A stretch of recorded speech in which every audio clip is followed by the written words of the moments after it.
সত্যি পৃথিবীতে বাবার থেকে আপন কেউ হয় না। এটা আমি আমার জীবন দিয়ে বুঝেছি। বাবা ছাড়া পুরো পৃথিবী অন্ধকার। ঠিক তেমনি একটা মেয়ের জীবনে তার স্বামীর গুরুত্বটা কতটা, সেটা একমাত্র আমার মা বুঝতে পারছে। কারণ আজ যদি আমার বাবা বেঁচে থাকতো, তাহলে মায়ের হয়তো এতটা কষ্ট থাকতো না, বা আমারও অতটা কষ্ট থাকতো না। শ্বশুর বাড়িতে অনেক সময় অনেক রকম ঝামেলা হয়, যে কারণে ভাবি যে চলে আসবো, কিন্তু চলে আসবো বা মায়ের সঙ্গে কোনো দুঃখের কথা শেয়ার করব, কিন্তু সেইগুলো আমি করতেই পারি না। কারণ আমি জানি আমার কষ্ট থেকে আমার মা কষ্ট পাবে। সব কিছু নিজের মধ্যে চেপে রাখতে হয়, এটাই সব থেকে কষ্টের বিষয়। মানে কারোর কাছে শেয়ার না করতে পারলে তো খুবই কষ্ট হয়। আর নিজের স্বামীর কাছে ওইসব কথাগুলো বলা যায় না, কারণ ওদের বিষয়ে কথা ওদের কাছে বললে ও খারাপ ভাববে। আর আমি সত্যি কথা বলতে ওর কাছে কোনো রকম কথা বলি না ওর বাবা মায়ের নামে, কারণ ওর কষ্ট হবে। আর যদি আমার বাবা বেঁচে থাকতো, তাহলে হয়তো আমার মায়ের এতটা পরিমাণে কষ্ট হতো না। বাবার কাছে সব কিছু শেয়ার করতে পারতো, বা বাবা সব কিছু সামলে নিতে পারতো। এই যে আমার মা ডাক্তার দেখায় না, শরীর অসুস্থ থাকে, তাও কিছু বলে না কারোর কাছে। কারণ কার কাছে বলবে? যে মানুষটার কাছে বলবে, সেই মানুষটা তো আজই তার সঙ্গে নেই, তাই না? আজ যে মায়ের এতটা পরিমাণে অসুস্থ, মা কাউকে কিছু বলেই না। আমি হঠাৎ করে একদিন জানতে পারি যে মায়ের অসুস্থ। মা এর আগে কথা হয়েছিল, কিন্তু মা আমাকে কখনো বলেনি মায়ের এতটা পরিমাণে অসুস্থ। তো এই কথাগুলো হয়তো বলতাম না, তো আমার এতটা পরিমাণে খারাপ লাগছে বলার মতো না। কারণ বাবা মরে যাওয়ার পরে মাই আমার জীবনের সব কিছু। মায়ের জন্য আমি সব কিছুই করতে পারি। তো মাকে আমি এত তাড়াতাড়ি হারাতে চাই না, কিন্তু আমার মা এই কথাটা বুঝতেই পারছে না। মা ভাবছে যে মেয়ের বিয়ে হয়ে গেছে, ছেলের বিয়ে হয়ে গেছে, তারা ভালো আছে, এবার আমি যেতে পারলি বাঁচি। তো যে কারণে মা কখনো ডাক্তার দেখানোর কথাও বলে না, কিছু বলে না। হয়তো বলতো বাবা থাকলে বাবার কাছে শেয়ার করতো।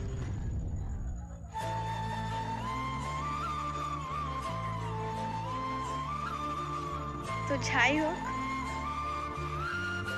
যাদের বাবা আছে তারা অবশ্যই বাবাকে মূল্য দিতে শেখো। আর যাদের নেই, তো তাদের মতো অসহায় আর কেউ নেই। আর হ্যাঁ, টাকা টাকা জিনিসটা এমন একটা জিনিস, মানে কি জায়গায় পৌঁছেছে যেখানে মানুষের মধ্যে মানুষের ভেদাভেদ তৈরি হয়ে গেছে। গরিব বড়লোক, যাদের টাকা আছে তারা বড়লোক, তারা যেখানে যাবে সেখানেই সম্মান পাবে। আর যারা গরিব মানুষ, দিনে খেটে খায়, তাদের কোনো জায়গায় মূল্য থাকে না। সেটাও আমি বুঝেছি, কারণ আমার বাবা মারা যাওয়ার পরে আমাদের অতটা আর্থিক অবস্থা ভালো নেই।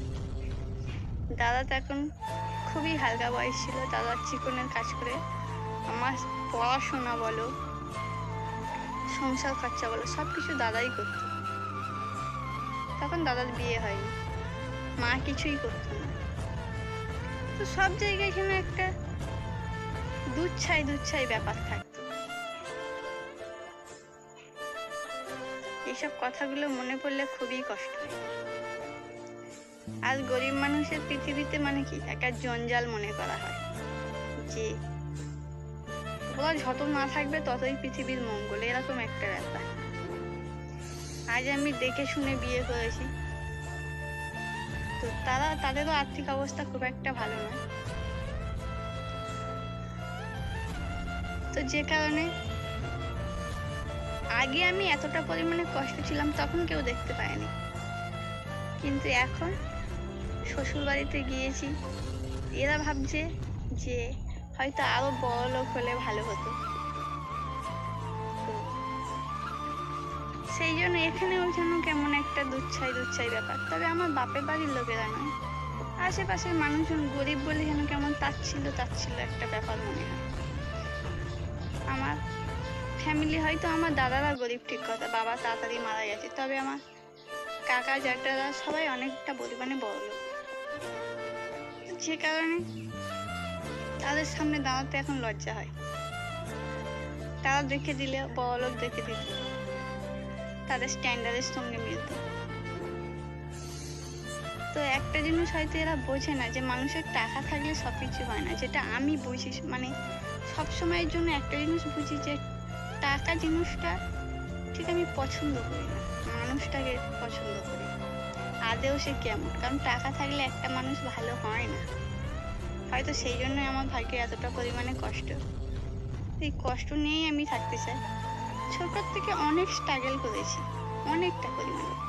নিজের খরচা যখন বুঝলাম যে দাদা একা পারে না সব কিছু, কিছুদিন পরে দাদারও বিয়ে হলো, তাদের সংসার হলো, তো নিজের সব কিছু নিজেই চালানোর চেষ্টা করতাম। মা আছে, মায়েরও টুকিটাকি খরচা হতো, তা আমি যতটুকু পারতাম বাইরে থেকে কাজ করতাম। বাইরে না, বাইরের কাজ বাড়িতে এনে কাজ করতাম। তো এই স্ট্রাগলটা আমি দেখেছি।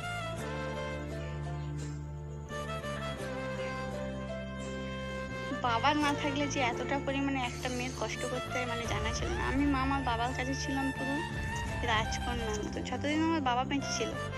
যতদিন বলতে বেশি দিন বাবার সঙ্গে সময় কাটানোর সময় পাইনি, মাত্র 10 বছর সময় পেয়েছি।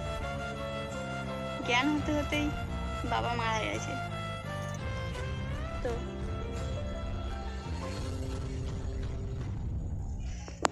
মানে টাকা মানুষকে এমন একটা জায়গায় পৌঁছে যাচ্ছে, সেই মানে টাকা না থাকলে মানুষের যে এতটা তাচ্ছিল্য হতে হয় সেটা আমার জানা ছিল না।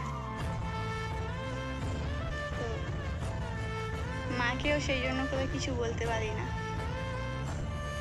হয়তো আমার টাকা থাকলে সবাই আরো ভালোবাসতো, আমার বরকে আরো অনেকটা পছন্দ করতো। এইসব জিনিসগুলো ভাবলে তো খুব কষ্ট হয়। কার কাছে শেয়ার করবো কিছু প্রশ্ন, শেয়ার নয় মানে খুব কষ্ট হয় মনে করলে। বাবা বেঁচে থাকলে মায়েরও ভালো লাগতো, সবাই মিলে অনেকটা পরিমাণে আনন্দ করা যেত। সেই সব দিক থেকে এত আর কিছুই হলো না। তো যাদের বাবা আছে তারা অবশ্যই মূল্য দিতে শেখো। বাবা ছাড়া যে একটা মানুষ কতটা পরিমাণে অসহায় হতে পারে সেটা যাদের নেই তারাই বোঝে, আর যাদের আছে তারা একদমই বুঝতে পারছে না। তো থাকতে থাকতে মূল্য দিতে শেখো। তো ব্লগ ভিডিও তো এখন করতেই পারছি না, কারণ আমি যেহেতু বাপের বাড়ি আছি, আর বাপের বাড়িতে মা কোনো রকম কাজকর্ম করতে দিচ্ছে না, আর ব্লগ ভিডিও মানে তো কাজকর্ম। আর এই জিনিসগুলো খুবই মনে পড়ছে। মায়ের এতটা পরিমাণে শরীর অসুস্থ যে মা কিছু বলতেই পারছে না, কারণ দাদারও অতটা আর্থিক অবস্থা ভালো নেই, জানে টাকা পয়সা খরচা হবে, যে কারণে কোনো শরীর খারাপের কথা বলেই না। আর আমাদেরও তেমন সামর্থ্য নেই যে মাকে কিছু টাকা দেব, ওইভাবেই আছে। জানি না মায়ের আবার কবে কি হয়ে যায়। মা জানে যে আমাদের বিয়ে হয়ে গেছে মানে আমরা সবাই ভালো থাকবো এবং মা যেতে পারলে বেঁচে যাবে, কিন্তু মা বোঝেই না যে মায়ের গুরুত্ব আমাদের কাছে কতটা। তো যাই হোক, ভিডিওটা এই পর্যন্তই শেষ করছি। কেউ খারাপ কমেন্ট করবে না। মায়ের অসুস্থ ছিল বলে কিছু ভালো লাগছিল না, যে কারণে এই ভিডিওটা করলাম।